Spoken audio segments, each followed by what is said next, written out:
Welcome back. बात हो रही थी हुकूमत के रवैयों की और ख़ास तौर पे जो वफाकी वज़रा हैं, तर्जमान हैं, वो कहा यह जाता है कि गैर ज़रूरी बयानात इनको मुसीबत में डाल देते हैं और यही होता है यहाँ पे कोऑर्डिनेशन की कमी है।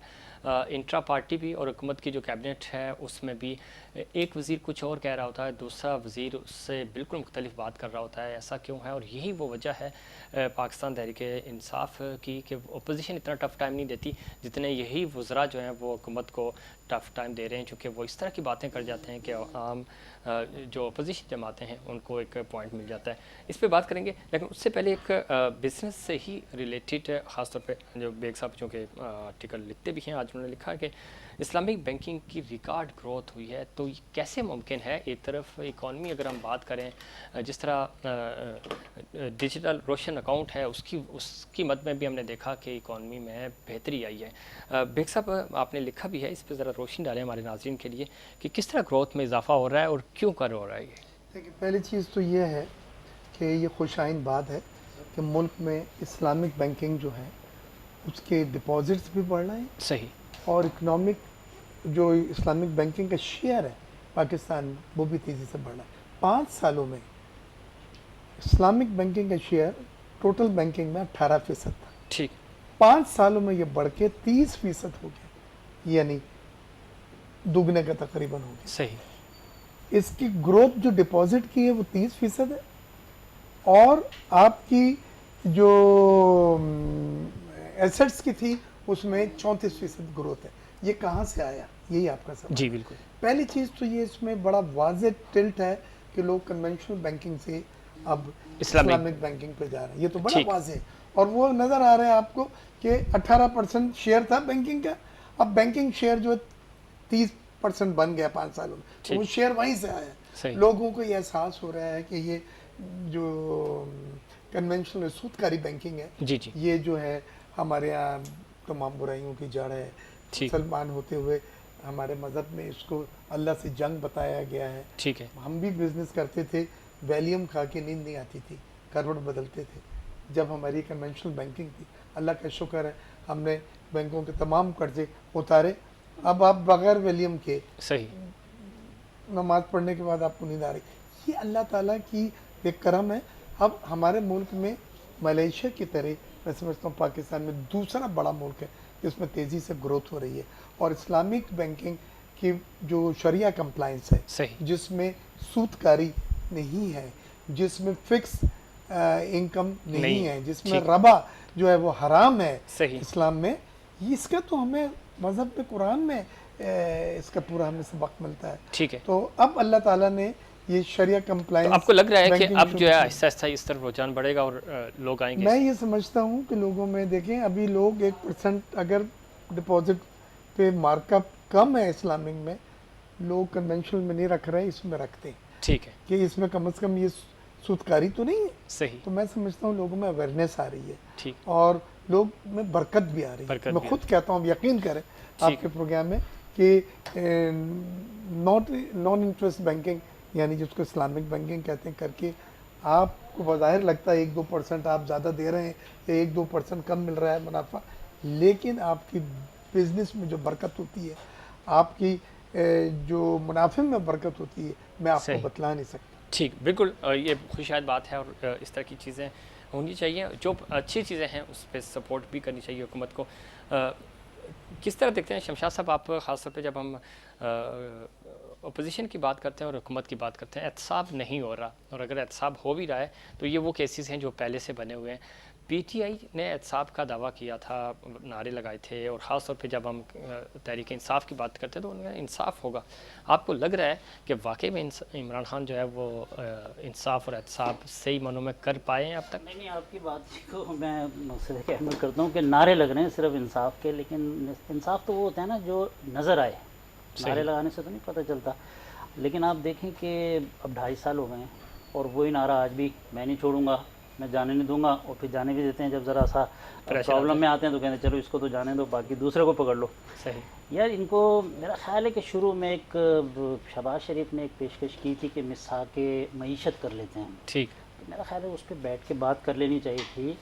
अब अपोजिशन भी तितर बितर हुई है ना। आप देखें पीडीएम बना था, बड़ा मजबूत इत्तेहाद था, लगता था कि शायद कुछ ये प्रोडक्टिव हो इसकी, लेकिन उन्होंने भी सिर्फ जो नारेबाजी की ना, कि उनका एक ही नारा हमें नज़र आता था, वो ये था कि भाई इमरान खान को हटाओ और हमें बिठा दो। ठीक। अगर आपको याद हो कि भाई ये तो थे हुकूमत में, नवाज शरीफ भी थे एक अरसे से हुकूमत, पीपल्स पार्टी इनके पास भी तो एजेंडा नहीं है ना, इनके पास भी कोई एजेंडा नहीं है। अब कराची के अंदर इनका एक बहुत बड़ा जलसा हुआ था, आपने देखा होगा कि अगर वो घर नहीं सके थे, उसमें तमाम लीडर मौजूद थे। कराची के किसी एक इशू पे किसी ने बात नहीं की, पाकिस्तान के किसी एक इशू, पूरा जो उनका एक एजेंडा हमें लगता था वो ये था कि बस इमरान खान को हटा दें और हमें बिठा दें और हम तमाम मसाइल का हल है। कैसे हो सकता है? आपने कुछ पेश ही नहीं किया, आपने बताया नहीं कि आप इसको कैसे हल कर देंगे। ये तो वही बात हुई ना जो इमरान खान शुरू में उन्होंने नारे लगाए कि मैं बस 90 दिन में एहतसाब कर लूँगा और 200 बिलियन डॉलर में लेके आऊँगा और 1 करोड़ नौकरियां में दे दूंगा आपको। कितने उन्होंने बताया। खैर जरूरी बयान जो हम ब्रेक से पहले भी बात कर रहे थे कि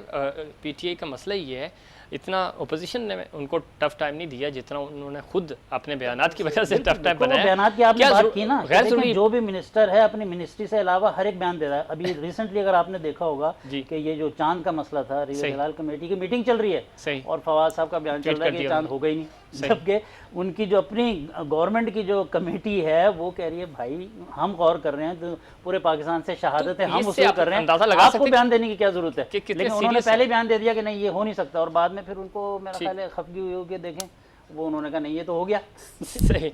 अच्छा बैरिस्टर साहब, आप किस तरह देखते हैं शहबाज शरीफ साहब के केस को? क्या आप समझते हैं टेक्निकली वो चले जाएंगे बाहर, या शेख साहब जो बात कर रहे हैं वो इनको रोकने में कामयाब हो जाएंगे, या कोई तीसरी कुव्वत मदाखलत करेगी?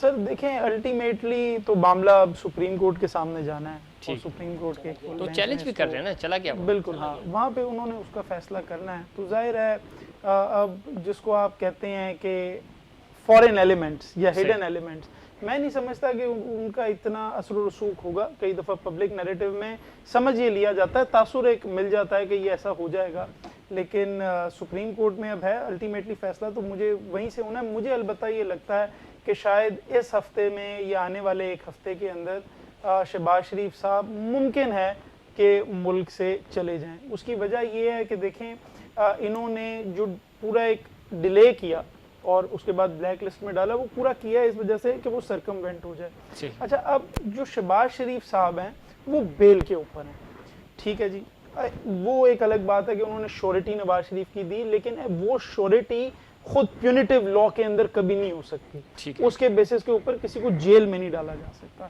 ज़्यादा से ज़्यादा उसकी श्योरिटी को जब्त किया जा सकता है। पीछे रह गया मामला कि अब वो ब्लैक लिस्ट के अंदर हैं। ये जो ब्लैक लिस्ट है इसको चैलेंज करना अब इनको पड़ेगा। सब्सिक्वेंटली यहाँ से अगर इनका नाम निकल जाता है, ही विल फ्लाई आउट। अब उसके कितने चांसेस हैं कि ब्लैक लिस्ट से नाम निकल, वो सॉरी ब्लैक लिस्ट कह रहा हूँ, ईसीएल से नाम निकलता है या नहीं। देखें, एक कंसिस्टेंट व्यू रहा है कि ये एक फंडामेंटल राइट है हर पाकिस्तानी शहरी का कि वो अगर उसके पास पासपोर्ट है वो जा भी सकता है और वो आ भी सकता है। ठीक है सर, मुझे ये लग रहा है कि मेरिट्स के ऊपर शहबाज शरीफ मुल्क से चला जाएगा, और उसकी ख़ास तौर पे वजह यह है कि एक तो मैं नैब की कारकर्दगी जो है उससे बिल्कुल मुतमईन नहीं हूँ। नैब ने सही इन्वेस्टिगेशन नहीं की, ट्रायल को अपनी पेस पे नहीं चलाया, और नंबर 2 हुकूमत के जो इदारे हैं, हुकूमत के जो इंस्टीट्यूशंस हैं, वो भी पूरी तरह से करप्शन को आइडेंटिफाई करने में और आइडेंटिफाई इन द सेंस कि कोर्ट सजा दे सके। मियां साहब की तरह शहबाज शरीफ साहब भी चले जाते हैं, हुकूमत कहाँ स्टैंड करेगी, इनका नैरेटिव कहाँ स्टैंड करेगा? सर मैं समझता हूँ कि देखें, अगर तो कोर्ट इजाज़त दे देती है जाने की, तो एक बड़ा नेफेरियस प्रोपेगेंडा तो पिछले 4 या 5 दिन से मैं सोशल मीडिया के ऊपर देख रहा हूँ। वो कुछ खवातीन आके जिनको कख नहीं पता, आइन का कानून का कख कुछ नहीं पता, वो खड़े होके और सुप्रीम कोर्ट के जजेस को कह रही होती हैं कि इनको तो आता कुछ नहीं है, ये तो यूँ हो गया है। तो एक नेफेरियस किस्म का प्रोपेगेंडा, जिस तरह इन्होंने काजी फाइज ईसा के साथ किया, वो नेफेरियस प्रोपेगेंडा हमारी आंखों के सामने है। हमें नज़र आ रहा है कि ये पीछे शायद कुछ डोरियां कोई हिलाने की कोशिश की जा रही है, और मैं ये समझता हूँ कि अदलिया जो है वो मजबूत है, आज़ाद है, और इंशाल्लाह मेरिट पे फैसले करेगी। फैसला होगा बिल्कुल। और इसके अलावा प्रोग्राम का जो कि वक्त ख़त्म होने वाला है, फ़लस्तीन की अगर हम बात करें तो फ़लस्तीन के हवाले से आज वज़ीर-ए-आज़म ने कहा है कि इस जुम्मे को इसराइल बर्बरियत के ख़िलाफ़ जो है वो सरकारी तौर पर शो में एहतजाज मनाने का ऐलान किया और दूसरी तरफ कौमी असम्बली में करारदाद भी मंजूर हो गई है और इस पर अब बहस होगी। बेग साहब किस तरह देखते हैं, फ़लस्तीन हो या कश्मीर हो, आज वज़ीर ख़ारजा ने भी कहा है कि हम कश्मीर पे भी अपना उसूली मौक़िफ़ रखते हैं और फ़लस्तीन पे भी। हम इंटरनेशनल फोरम्स, चूँकि आप इंटरनेशनली सफारतकारी को समझते हैं, जानते हैं, क्यों लॉबिंग करने में नाकाम हो जाते हैं और हमें उस दिन याद आती है जब कोई इस तरह का दिन आता है तो फिर हम देख रहे होते हैं कि हम किसके पास जाएं। देखिए, इसके लिए मुस्लिम उम्मा को OIC का जो प्लेटफॉर्म है सही। उसको फाल बनाना होगा। मुझे खुशी है कि अब थोड़ी बहुत हलचल हुई है। मुझे खुशी है सऊदी अरब भी अब अभी सेक्रेटरी जनरल साहब इमरान खान साहब से मिले थे, उसमें भी डिस्कस हुआ था कि इन इश्यूज़ को आप क्यों नहीं उठा रहे, और ये OIC का इजलास हुआ है और करारदाद पास की गई है, अब इसको परस्यू कराना है। लेकिन सिक्योरिटी काउंसिल में बड़े अफसोस की बात है कि तमाम लोगों ने फ़लस्तीन के हक़ में वोट दिया जी। और एक अमेरिकन जो बंदूक था लिली, उसने वीटो करके और इसको करारदाद को मंजूर नहीं होने दिया।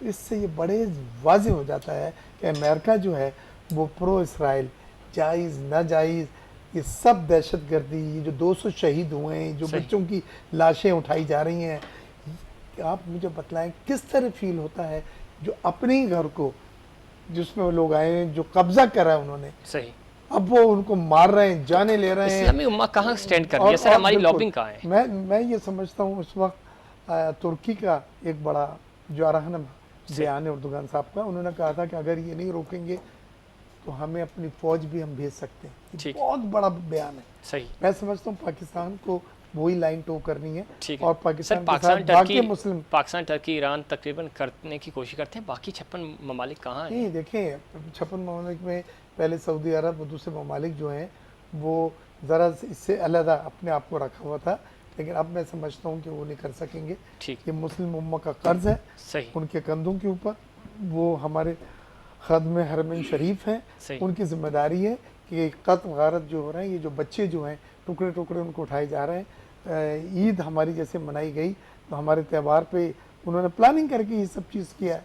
तो मैं ये समझता हूँ कि अब पाकिस्तान का जो वज़ीर आज़म साहब ने खुदारा इसमें अब बात कर रहे हैं मलेशिया से, अब बात कर रहे हैं प्रिंस सलमान से, अब बात कर रहे हैं तुर्की के सदर उर्दगान से, लेकिन अब ज़रूरी ज़्यादा ये है कि अब एक्शन क्या हमने लेना है। एक्शन, ठीक है, एक्शन बहुत ज़रूरी है। शमशाद साहब किस तरह देखते हैं, ख़ासतौर पे क्या फ़लस्तीन का मुकदमा भी कश्मीर के मुकदमे की तरह ही हो जाएगा, एक रस्मी कार्रवाई के तौर पे, इवेंट टू इवेंट, जब कोई सानिया होता है हमें सब कुछ याद आ जाता है, सानिया गुजर जाता है और हम भी खामोश हो जाते हैं? बिल्कुल ठीक कह रहे हैं आप। देखें, अभी भी जैसा OIC का एक साहब ने का इजलास हुआ, तो ये सानिया हुआ तो उसका इजलास हुआ, वरना उसके प्रॉपर इजलास ही नहीं होते। सही। अच्छा, उसमें फिर इजलास भी होता है तो वो एक पुरानी एक करारदाद है, उसको ज़रा सा मॉडिफाई करके उसको वो पास कर देते हैं। भाई आप एक्शन क्या लिया आपने? 56 मुल्क हैं यार, इतना सा इसराइल है। अभी देखें चंद महीनों पहले आपने देखा कितने अरब ममालिक हैं जो धड़ाधड़ इसराइल को तस्लीम कर रहे थे, अपने सफारती नुमाइंदे भी भेज रहे थे। उन्हें शर्म आनी चाहिए इस मौके पर। अक़वाम मुत्तहिदा को जो बताया कल जो हुआ सलामती कौंसिल के अंदर जो है, आप देखें कुवैत की जो रेजोल्यूशन थी उस तमाम लोगों ने उसकी हिमायत की और लीली ने खड़े होकर उसको वीटो कर दिया। तो भाई आपको फिर सोचना चाहिए ना कि इस अक़वाम मुत्तहिदा में रहना भी चाहिए। नहीं, क्यों नहीं? इस्लामी मुल्क 56 मुल्क हैं यार, निकल के बाहर आ जाएं, तो अपने इस्लामी अक़वाम मुत्तहिदा बना दें। कह दूं कि अमेरिका की नायब सदर जो है, जो इंडियन ओरिजिन है, उन्होंने आज बड़ा कैटेगोरिकली कहा है कि हम इसराइल का साथ देंगे, फौजी तौर पे भी देंगे, उनको हर तरह की इमदाद, डिफेंस की, मिलिट्री हम फ्राहम करेंगे, और विल इंश्योर कि उन पे ये जो वो ये कह रहे हैं हमास के जो हमलेवर आए हैं हम मुंह तोड़ जवाब देंगे। आप इतना बाइस होके बयान दे रहे हैं एक उस मुल्क के बारे में जिसके साथ ज्यादती हो रही, पूरी दुनिया जानती है कि ये कमाला अगर सर उन्होंने तो अपनी नौकरी पक्की करनी है ना। कमाला अगर ये कह रही है तो वो सारा उनका बनता भी है, वो उस तरफ फेवर कर रही है। मैं यही वो मेरा पॉइंट है कि हम लॉबिंग करने में क्यों कामयाब नहीं होती, हम अपने लोगों को क्यों एडजस्ट नहीं करवा पाते। इंडिया जो है वो उसमें गूगल में भी उनके लोग बैठे हुए हैं, पूरी दुनिया में बैठे हुए हैं। हम सिर्फ जिस दिन 5 अगस्त होता है तो हमें कश्मीर याद आ जाता है, 5 फरवरी होता है तो हमें कश्मीर याद आता है, या फिर हम कश्मीर के साथ कोई रैली निकाल रहे होते हैं तो कश्मीर याद आता है। इसी तरह फ़लस्तीन इवेंट टू इवेंट याद आते हैं, बीच में हम सफारतकारी भूल जाते हैं कि कोई लॉबिंग होती है, कोई इंटरनेशनल फोरम्स होते हैं, उनको यूटिलाइज़ करना होता है। इन चीज़ों में हम क्यों लैग करते हैं बैरिस्टर साहब? देखिए फ़लस्तीन का जो मसला, जी जी प्लीज़ गो। देखिए काइंडली सबसे पहले अप्रिशिएट इस बात को करें कि इसराइल की जो इलीगल ऑक्यूपेशन है उसको जब आप एक इंटरनेशनल लीगल पर्सपेक्टिव से देखते हैं तो यूएन की जो जनरल असेंबली है जी यानी कि जो तमाम मुल्कों का है उसकी रेजोल्यूशन 2334 लेटेस्ट है, उसने इलीगल करार दिया हुआ है ऑक्यूपेशन को। जो इंटरनेशनल कोर्ट ऑफ जस्टिस है उसका 2004 का एक एडवाइजरी ओपिनियन मौजूद है ऑन इलीगल ऑक्यूपाइड इसराइल, उसने इलीगल करार दिया हुआ है। सिक्योरिटी काउंसिल की 9 करारदाद हैं जिसके अंदर ऑक्यूपेशन को इलीगल करार दिया गया, जिसके अंदर अमेरिका ने वीटो नहीं किया बल्कि अमेरिका ने कहा कि इलीगल है। जो international committee of the red cross है उसने वाइट पेपर जारी किया कि जी ये इलीगल है। जो इंटरनेशनल ह्यूमन राइट्स कमेटी है यूनाइटेड नेशंस की उसने जारी किया। तो देखें पूरी दुनिया, ये सिर्फ ओआईसी नहीं, पूरी दुनिया फलस्तीनियों के साथ सिंपैथी रखती है। अब बात आती है कि उस सिंपैथी से होता क्या है। सर सिंपैथी से होना कुछ भी नहीं है। क्यों नहीं होना? क्योंकि ये मैं आपको जो तमाम रेजोल्यूशंस बता रहा हूँ ये आज से नहीं, ये पिछले 30 साल का तसलसल है। China, Russia, America, France, EU, Pakistan, OIC के मुमालिक, सऊदी अरब सारे बातें कर रहे हैं। एक्शन क्यों नहीं होगा? उसकी कुछ वजूहात हैं। एक तो बात यह है कि लेबनान ने आप देखें जो लोग भेजे बगैर नहीं हत्ते, वो लबैक लबैक कहते हुए पहाड़ियां टाप के वो आ गए। तो यार एक मिसाइल लगेगा तो मिलिट्री टेक्नोलॉजी का ज़माना है, ये सिर्फ मैन पावर का ज़माना नहीं है। इजिप्ट ने हमास के ऊपर जो है सैंक्शंस लगाए हुए हैं। जॉर्डन की पीस ट्रीटी हुई हुई है इसराइल के साथ। हमास और पीएलओ के अंदर जो है वो बीच में मसले हैं। जो हमास का प्राइम मिनिस्टर था, ये जो महमूद अब्बास है जो प्रेसिडेंट है, इसने अनकॉन्स्टिट्यूशनली उसको फायर किया। और इनका इस वक्त भी पीएलओ और हमास की आपस में झड़पें होती हैं। फलस्तीनी जो वेस्ट बैंक और गाजा की हैं एक दूसरे को मारते हैं। Sir the problem here right now is कि ना टर्की एक्शन लेगा, ना सऊदी अरब एक्शन लेगा, ना पाकिस्तान एक्शन लेगा। We will talk, all of these will talk. Military पे आपको, मिलिट्री ग्राउंड पे आपको एक्शन नजर नहीं आएगा। उसकी वजह है मिलिट्री कैपेबिलिटी। बैरिस्टर मसला ये है कि कश्मीर में 1948 में करारदाद चली गई थी अक़वाम मुत्तहिदा के पास। प्रैक्टिकली क्या हुआ, उन्होंने 370 और 35 को ख़त्म किया और हिंदुओं को आबाद करना शुरू कर दिया कश्मीर में। फ़लस्तीन में भी यही हो रहा है। अगर आप 1948 से लेकर आज तक, 47 से लेकर आज तक देखें तो ग्रेजुअली वहाँ पे जो आपके यहूदी हैं उनकी आबादी बढ़ती जा रही है। फ़लस्तीन के जो मुसलमान हैं वो कम घटते जा रहे हैं, कम होते जा रहे हैं, चूँकि 1 लाख से ज़्यादा तो आप वो मार चुके हैं। तो प्रैक्टिकली ये हो रहा है कि वो तो अपना काम कर रहे हैं, करारदादें जहाँ भी हैं वो एक डॉक्यूमेंट्स के तौर पे तो हैं। भी यही काम कर रहे हैं ना। आप टर्की के क्या इसराइल से डिप्लोमेटिक ताल्लुकात नहीं है? बिल्कुल मौजूद तो हैं। प्रैक्टिकली आप वहाँ साथ नहीं दे रहे। मतलब इसी तरह कश्मीर में भी आबादकारियाँ हो रही हैं और आप खामोश बैठे हैं और आपको उस वक्त याद आएगा जब वो हिंदू अक्सरियत में हो जाए। ये देखिए एक चीज बिल्कुल अमल दरामद की बात है। मैं आपको बताता हूं, यही जुमला बार-बार का है। सीखनी पड़ेगी, वो ये सीखनी पड़ेगी कि ये जो दुनिया है ये इकोनॉमिक इंटरेस्ट के ऊपर बेस करती है, मिलिट्री कैपेबिलिटी के ऊपर बेस करती है। जा रहे हैं हम, क्यों लॉबिंग नहीं कर पा रहे, क्यों हम बिजनेस की सवाल है। ये तो एक ऐसा सवाल है। देखिए ना, सिर्फ आप टर्की की एग्जांपल ले लें। सिर्फ मैं एक आखिरी बात करके मैं कंक्लूड कर देता हूँ। टर्की जो है वो वीजा ऑन अराइवल है पाकिस्तान में। सही। पाकिस्तानियों के लिए टर्की में वीजा ऑन अराइवल नहीं है जब तक उनके पास अमरीकी वीजा ना हो या शेंजन एरिया का वीजा ना हो। ठीक है। और ईयू के अंदर जो है डिफरेंट है, यानी टर्की वालों को ईयू जाने के लिए वीजे की जरूरत है और ईयू वालों के लिए टर्की ने अपना मुल्क खोला हुआ है। तो इस बात को समझें कि ये उम्मा शुम्मा का जो चक्कर है, ये आप टेक्नोलॉजी डेवलप करें। सर वक्त चूंकि खत्म है, क्या प्रैक्टिकली हम कहाँ फंस रहे हैं? देखिए लीडरशिप वेल रिट मुझे नहीं नज़र आती। ये सिर्फ अपने आप को फेस सेविंग कर रहे हैं। बिल्कुल सही कहा गया, लेकिन इस तरह से मसले ये नहीं हल होंगे। आप अगर उसकी फ़लस्तीन की जो मजलूमियत को उजागर कर रहे हैं मीडिया में, सोशल मीडिया में देखते हैं, दिल नहीं चाहता खाने का। 2 साल पहले जब 5 अगस्त हुआ था ना, इंडिया वाला, जब उन्होंने कश्मीर की G35 और 370 ख़त्म किया था, तो 2 हफ्ते प्रोटेस्ट रहा, उसके बाद कुछ नहीं, वो कोई कश्मीर डेस्क नहीं बना। दो क्विकली मैं बतला दूं, सोशल मीडिया में जोक देखने के इत्तेफाक हुआ। एक तरफ तो उन्होंने कहा जनरल राइल 42 कंट्रीज की जो लीडरी कर रहे हैं और उन्होंने अब तय कर लिया कि सबको जमा करके बद्दुआएं देंगे इसराइल। अच्छा ठीक। और दूसरे आखिरी पॉइंट सर, आखिरी पॉइंट आप करना मुझे। नहीं देंगे। कश्मीर की आप बात कर रहे थे, लॉकडाउन हुआ था जब ये 35 अप्रूव किया कश्मीर को, लेकिन आप देखें अल्लाह ताला ऊपर बैठा है जिसकी पूरी दुनिया पे हुक्मरानी है। आज पूरा इंडिया लॉकडाउन है, सही, जितनी कैजुअलिटीज इंडिया में है मेरा ख्याल इस वक्त दुनिया में कोई कहीं हमारा कमाल तो नहीं है ना। नहीं, लेकिन ये कि हम तो कुछ नहीं कर पा रहे ना। हाँ। जैसा हमने कहा कि हम तो करारदादे पास आप करते अल्लाह हैं, पर तो मजम्मती नहीं करारदादे छोड़ पास सर करते अगर हैं। आप फाइनल रहनुमाओं कमेंट से कह रहे जुड़े हैं तो ये हाथ जोड़ के ये है कि इमोशन से निकल के अपनी ठीक इकोनॉमी है, और बहुत मिलिट्री शुक्रिया बैरिस्टर टेक्नोलॉजी साहब, को आपका डेवलप बहुत करें। शुक्रिया जनाब शमशाद सिद्दीकी साहब, आपका बहुत शुक्रिया डॉक्टर मिर्ज़ा इख्तियार बेग साहब, आपका बहुत शुक्रिया।